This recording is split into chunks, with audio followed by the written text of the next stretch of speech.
muito bem-vindos à série Desbravando a Fonte Chaveada com Osciloscópio e Passo a Passo, onde eu, professor Rodolfo, pego uma fonte chaveada e vou medir nos pontos estratégicos dela e de seu funcionamento, beleza? Para ensinar vocês tudo o que acontece nesse circuito tão importante aí no seu dia a dia. E hoje, galera, nós vamos medir o filtro capacitivo da nossa fonte de alimentação chaveada e detalhe, vamos fazer isso com o osciloscópio e com o multímetro e lá nós poderemos encontrar algumas falhas totalmente horrorosas que podem estar prejudicando demais o funcionamento da nossa fonte chaveada, pode ter total certeza. Então assiste até o final. Lembra sempre que todos os links que você precisa acessar estão aqui na descrição do vídeo. E-books, treinamentos, loja eletrônica fácil e todas as aulas desse conteúdo estão aqui na descrição do vídeo. Vamos que vamos pra cima!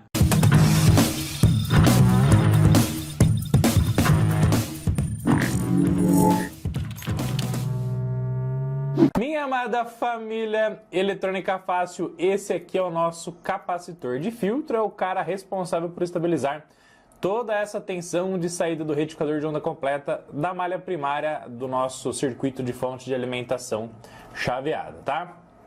E aí ele já aparenta estar o que, gente? Estufado. Olha só.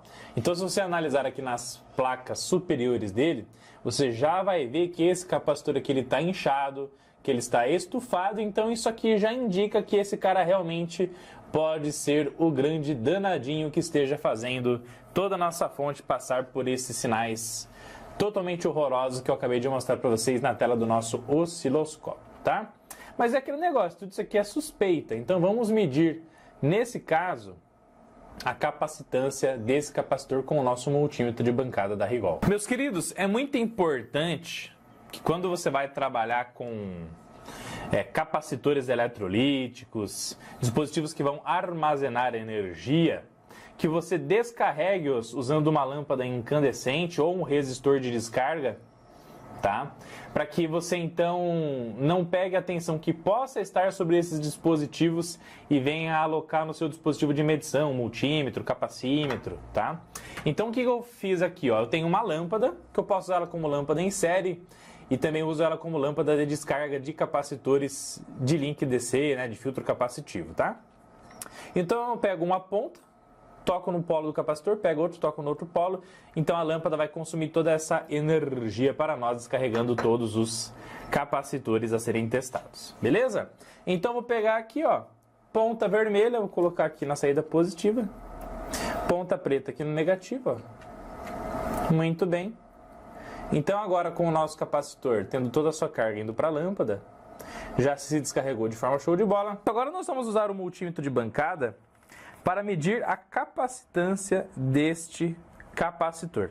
Então vou pegar aqui, ó, o nosso DM3058E, vou selecionar aqui a escala de medição de capacitância, beleza? E nós vamos medir, gente, a capacitância exatamente na nossa placa eletrônica, aqui no nosso querido capacitor eletrolítico, para ver que valor que vai ser mostrado lá no nosso multímetro de bancada então. Beleza? Tranquilo? Nesse momento o multímetro está mostrando ali um valor de aproximadamente 0,036 nanofarad, ou seja, alguns picofarads de medição ali residual. O capacitor que está aqui na nossa placa ele tem 33 microfarad, então é para dar um valor muito maior. E vai ser exibido lá então no nosso multímetro de bancada da Rigol. Vamos lá? Então ponta de prova positiva aqui no capacitor, terminal positivo do capacitor, ponta de prova negativa. E olha lá o valor que está sendo exibido no nosso multímetro de bancada, ó. 16 nanofarad. Ou seja, era para mostrar aproximadamente 33 microfarad e ele está mostrando 16 nanofarad, ou seja, mostrando uma capacitância totalmente insuficiente. Mostrando também que esse capacitor que já mostrou que está totalmente inchado, estufado, pode realmente ser o grande vilão dessa história. Agora o que a gente vai fazer? Nós vamos dessoldar esse capacitor, tá bom, gente? Então nós vamos tirar esse capacitor eletrolítico aqui, ó. Vamos tirar esse capacitor eletrolítico aqui da nossa fonte de alimentação chaveada. e vamos medir ele fora da placa, porque anota aqui para mim no campo de comentários, a suspeita do defeito é com o componente na placa, o teste do componente na placa. Agora, a confirmação é com o componente fora da placa. Fechou? Vamos para cima. Queridos, já dessoldamos então o nosso capacitor eletrolítico e agora vamos testá-lo ele fora da placa com o nosso multímetro de bancada da Rigol. Vamos para cima. Olha lá. 14.8, 15, 16 nanofarad. Ou seja, uma capacitância totalmente errada, uma capacitância totalmente diferente do que ele tem que dar, que é 68 microfarad. Tá bom? Então esse cara aqui definitivamente nós não vamos usar mais. Ele está com defeito, esse capacitor ele tende a estar em aberto internamente, a perder todas as suas capacidades de armazenamento de carga. E então nós vamos substituí-lo por um outro capacitor que eu tenho aqui, ó, que é esse capacitor. Olha só que show de bola. Eu tenho aqui um capacitor de 47 microfarad por 400 volts, eletrolítico também. E a gente vai soldar ele para fazer um teste e ver como que a nossa fonte já vai reagir. A capacitância está um pouquinho menor, mas tenho certeza que ele já vai trabalhar muito melhor do que esse capacitor que a gente acabou de testar, que está totalmente horroroso, tá bom? Beleza? Vamos medir a capacitância desse cara para ver se está ok? Olha só, então aqui, ó, ponta de prova positiva e ponta de prova negativa. Vamos lá? Ó. Olha lá, gente, 47 microfarad. Então a capacitância desse cara está espetacular. Suportabilidade de tensão igual ao do outro capacitor, 400 volts.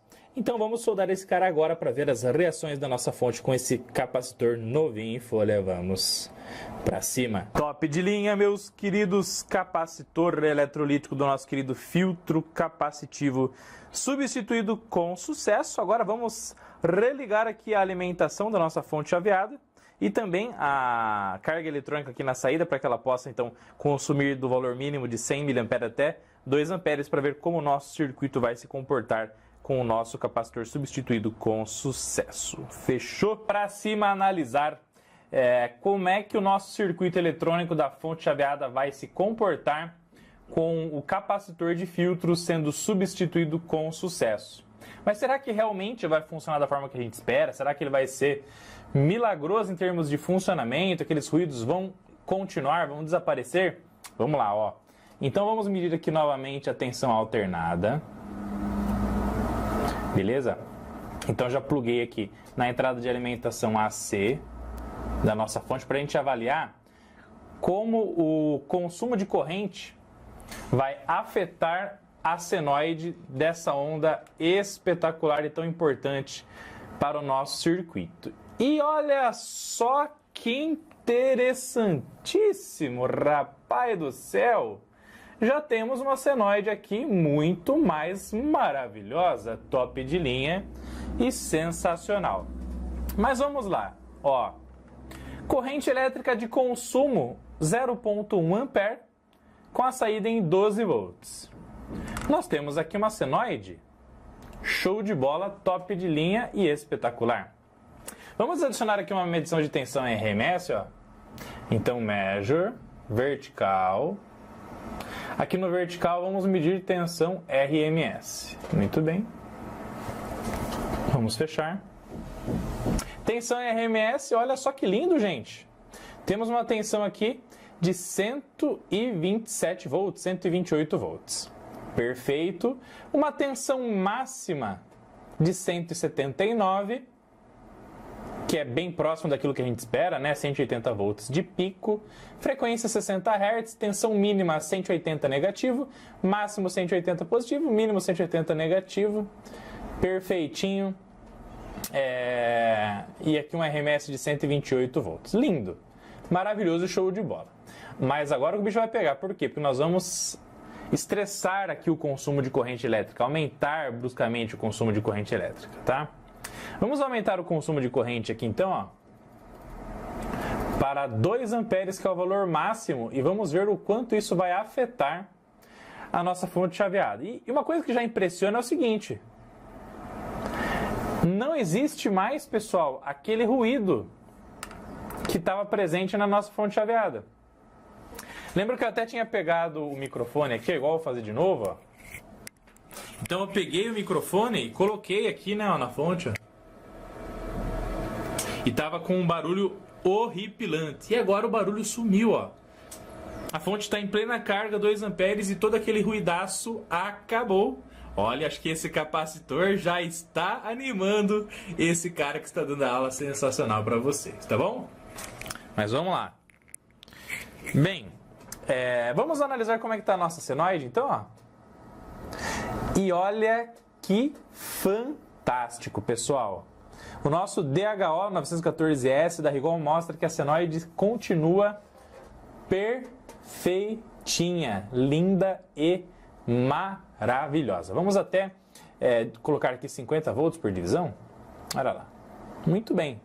Muito melhor do que estava anteriormente. Eu vou colocar aqui para você na edição um print de como estava a senoide sem o capacitor ser substituído. E agora você consegue comparar com o que a gente está mostrando de forma maravilhosa para vocês. Tá bom? E aí, frequência 60 Hz, a tensão de pico não mudou muita coisa, né? Super estabilizadinho. Top de linha RMS aí de 124, ou seja, analisando já a parte de entrada, esse capacitor já mostrou que está funcionando de forma sensacional. Vamos agora, pessoal, com muito cuidado e muito carinho, posicionar aqui a nossa ponta de prova na saída do nosso circuito retificador, ó. Beleza? Então, ó, positivo. E aqui a nossa referência negativa. Muito bem. Show de bola. E olha o sinalzinho maravilhoso que apareceu ali de forma incrível. Top de linha e sensacional. Lembra que eu tinha falado para vocês da tensão de Ripple, pessoal? Que é aquela pequena tensão de ondulação que vai gerando pela carga e descarga do capacitor de filtro conforme vai aumentando ou diminuindo o consumo de corrente elétrica? Apareceu a tensão de Ripple, sumiu toda aquela flutuação de tensão. Todos os ruídos praticamente foram embora e olha só como um capacitor com mau funcionamento faz toda a diferença para a análise qualitativa dos sinais das fontes de alimentação chaveada e dos outros circuitos também. Então já deixa a hashtag capacitor top aqui no campo de comentários, tá bom? Fiquei tão animado agora que eu vou mostrar uma outra imagem para você, então segura aí. Olha só que imagem maravilhosa, não é mesmo, galera? Então agora a tela do nosso osciloscópio DHO 914S da Rigol está aqui nessa Smart TV linda, maravilhosa e show de bola. E aqui também nós vamos conseguir manipular o sinal do nosso osciloscópio de forma incrível, faixa preta e espetacular, tá bom? Pessoal, a primeira coisa então que é muito interessante a gente fazer é uma análise desse sinal aqui, ó, que é a famosa tensão de ondulação, beleza? A tensão de ondulação, pessoal, nada mais é do que a tensão de carga e descarga do capacitor conforme então a corrente que está tendo de consumo na nossa fonte de alimentação, beleza? Quanto maior o consumo de energia, mais o capacitor descarrega. Quanto menor o consumo, isso aqui tende a virar uma linha no decorrer do tempo, tá bom? Para mostrar isso aqui de uma forma mais ampliada, o que a gente vai fazer? Ó, aqui nós estamos com 50 volts por divisão. Então, olha só, vou dar 2 cliques aqui, ó. Então, nós temos aqui uma tensão de aproximadamente aqui, ó, 50, 100, 150 e tá beirando a metade aqui, ó. Então, cerca aí de 175 volts, mais ou menos. Vamos ver aqui nas medições, ó. Vamos lá? Então, mais ou menos aqui, ó, uma tensão máxima aí de 172 volts. Beleza? E a tensão mínima, pessoal, é a tensão mínima que dá ondulação, ó. Beleza? E aqui embaixo, ó, é a famosa tensão mínima desse sinal. Tá? Então, ele está variando entre 172 e 148. Então, está gerando uma ondulação, uma tensão entre o máximo e o mínimo ali, de cerca de 24 volts. Beleza? E aí você tem uma tensão média, que é a tensão aqui, ó, o VAVG, beleza? Que vai mostrar para nós o quê? Que essa tensão média está em torno aí dos seus 160 volts de forma maravilhosa. tá bom? Frequência medida de uma forma muito mais precisa, olha só, então 120 Hz de forma sensacional. Vamos ampliar então esse sinal aqui, pessoal, vou trazer ele aqui um pouquinho para baixo, aqui no centro, ó. E vamos aumentar aqui para que a gente possa enxergá-lo de uma forma muito mais ampla, esse ripple fantástico. E a gente vai analisar também o que o consumo da nossa corrente elétrica altera nesse cara sensacional. Vamos lá? Muito bem, olha só que ripple fantástico. Já vamos diminuir um pouquinho o número de ciclos aqui na tela. Olha aí que linda, mas que imagem sensacional, não é mesmo, pessoal? Vamos pegar a linha de trigger, ó. Ó, linha de trigger. Vamos posicionar aqui sobre o nosso sinal. Muito bem. Ó, então o sinal aqui está muito mais estabilizado para a gente fazer essas medições. 149. Eu vou abaixar nesse momento o consumo da nossa carga eletrônica de 2 amperes para 1 ampere. E veja o que o ripple vai fazer, gente, ó. Olha só que imagem maravilhosa, ó. Quando a gente abaixou então o consumo de 2 amperes para 1 ampere, a nossa tensão de ripple, ela saiu de 24 volts, que é a subtração da tensão máxima aí pela mínima, né? Então antes a máxima era 170 e a mínima 149, agora a máxima continua cerca de 173 e a mínima subiu para 162. Então agora o ripple está em cerca aí saiu de 24 volts para cerca aí de 11 volts. Então diminuiu pela metade. Então quanto menor é o consumo de corrente, menor é o ripple da nossa fonte de alimentação. Tá bom? Vamos abaixar ainda mais o consumo aqui da nossa carga eletrônica. Vamos lá, ó. Meio ampere, tá bom? Ó, meio ampere, vamos subir o trigger aqui, ó. Muito bem. Subiu o trigger, nós temos então uma tensão máxima de 175 volts, tensão mínima agora 168. Então você tem ali um ripple, um V1 de PP, a tensão de ondulação de pico a pico, do mínimo ao máximo de cerca aí de apenas 7 volts. Ou seja, quanto menor a corrente, menor o ripple. Vamos abaixar para 100 mA. E olha lá, gente, para 100 mA o ripple ficou ainda menor. Então nós temos um máximo de 176, um mínimo de 174. Ou seja, o ripple ficou cerca de 2 volts de forma maravilhosa. Ou seja, o nosso capacitor está funcionando de forma espetacular, tá bom? Deixa eu mostrar uma outra coisa bacana aqui para vocês, que é o seguinte. Quando esse ripple, né, pessoal, ele está sobre uma tensão contínua, uma tensão DC, correto? Então, olha só que fantástico. Vou pegar aqui o nosso canal número 1, pegar o canal número 1 aqui, ó. E vou colocar uma tensão por divisão de 50 volts, igual estava anteriormente, tá? Ó. Então a escala aqui está em 5 volts por divisão. Vamos aqui, então, subir a escala para 50 volts por divisão. Muito bem. Para a gente visualizar esse sinal igual estava anteriormente, vamos subir aqui, ó. Vamos subir aqui até o sinal aparecer aí de forma maravilhosa. Vamos dar 2 toques aqui no número 1 para centralizar o nosso sinal. E aqui está a nossa fonte de alimentação. Olha lá que linda, maravilhosa, show de bola. Praticamente uma linha, né, pessoal? Super estabilizado. Subindo o consumo para 2 amperes novamente. Olha lá o que vai acontecer com o nosso ripple, pessoal. Vai subir bastante, igual estava anteriormente. Perfeito? Existe uma forma que você faz uma configuração super rapidinha aqui no osciloscópio para você não ver mais o ripple sobre o sinal DC. Está variando aqui então de 0 até 180 volts. Se você quiser só ver a variação que está sobre um sinal DC, basta você mudar o acoplamento do seu osciloscópio de acoplamento direto para acoplamento capacitivo. Tá bom? Muitas vezes as pessoas até não sabem disso, então vem comigo. Ó. Quando você clica aqui no canal número 1 do nosso DHO 914 da Rigol, lançamento mundial osciloscópio top de linha, aqui ó, você tem o acoplamento. Então se você deixar o acoplamento DC, você tem um acoplamento direto, ou seja, todo o sinal que a sua ponta de prova, que está aqui na atenuação de 10x, está captando, está mandando direto para a impedância de entrada do seu osciloscópio. Tá bom? Deixa eu voltar aqui para o canal número 1. E aí vai passar por todo o processo até chegar no ADC de 12 bits, tá bom? Quando você coloca aqui acoplamento AC, ó, então coupling AC, o que vai acontecer, gente? Essa chavinha do acoplamento AC vai fazer com que o sinal agora ele pegue e passe por um acoplamento capacitivo.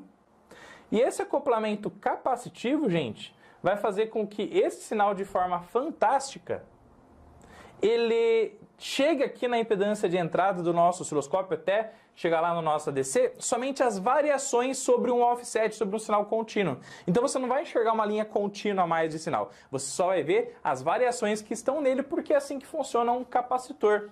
Ele vai funcionar como um separador da tensão contínua e só depois dele vai aparecer o sinal flutuante, o sinal que está sobre esse sinal contínuo. Ele vai desacoplar o contínuo e só vai deixar passar o sinal alternado à flutuação que está sobre esse sinal, as variações que estão sobre esse sinal, que no nosso caso aqui a variação que está sobre o sinal contínuo é a tensão de Ripple, a tensão de ondulação, lá no nosso link DC na nossa fonte chaveada.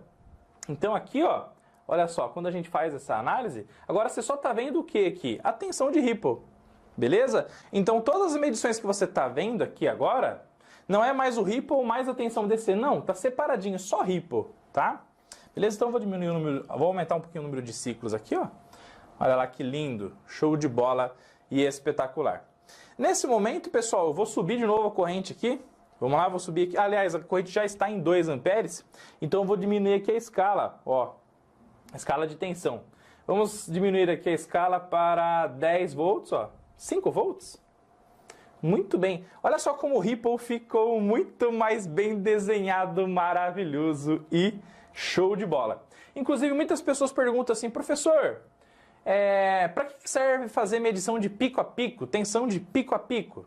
Uma das aplicações da tensão de pico a pico é exatamente você medir a tensão de ondulação. Então, a tensão entre o máximo e o mínimo, né, da nossa ondulação. Então, entre o pico positivo e o pico negativo, você vai ter a tensão de ondulação total. Então, com a medição de pico a pico, você mede a tensão de ondulação de forma rápida, maravilhosa, show de bola. Então, vamos aqui no menu principal, vamos em medição, measure, vamos aqui então na medição vertical e vamos medir aqui o VPP, tensão de pico a pico. Beleza? Subindo aqui, já vai aparecer então o nosso VPP aqui embaixo, ó. E nesse caso, basta você olhar para o VPP, ó, Indicator, que ele já vai traçar as duas linhas laranjas aqui de referência para que você possa enxergar então esse Ripple de forma sensacional, tá bom? Aqui na setinha, ó, apertando, já pressionando, já vai aparecer aqui que o nosso Ripple atual é de 21 volts quando a corrente está com consumo então de 2 amperes lá na saída da nossa fonte chaveada. Beleza? Vamos diminuir agora, gente, nós vamos diminuir agora a corrente para mostrar rapidinho aqui, ó, como com o VPP você já consegue medir essa tensão de ondulação de forma sensacional, tá bom? De 2 amperes, vamos diminuir aqui para 1 ampere. E olha lá que lindo, gente, o nosso sinal, que maravilhoso, né? Então nós temos aqui agora um VPP de 11 volts, a 11 volts e meio, perfeito, tranquilo, para o nosso VPP, quando corrente de 1 ampere. Vamos diminuir aqui para meio ampere. Diminuindo aí para meio ampere, nós temos aí uma tensão de VPP, tensão de ondulação de 6 volts e meio. Então, quanto menor a corrente, menor a ondulação. E 0,1 ampere. 0,1 ampere. Tensão de ondulação de pico a pico aí de 2 volts aproximadamente. E se você zerar a corrente,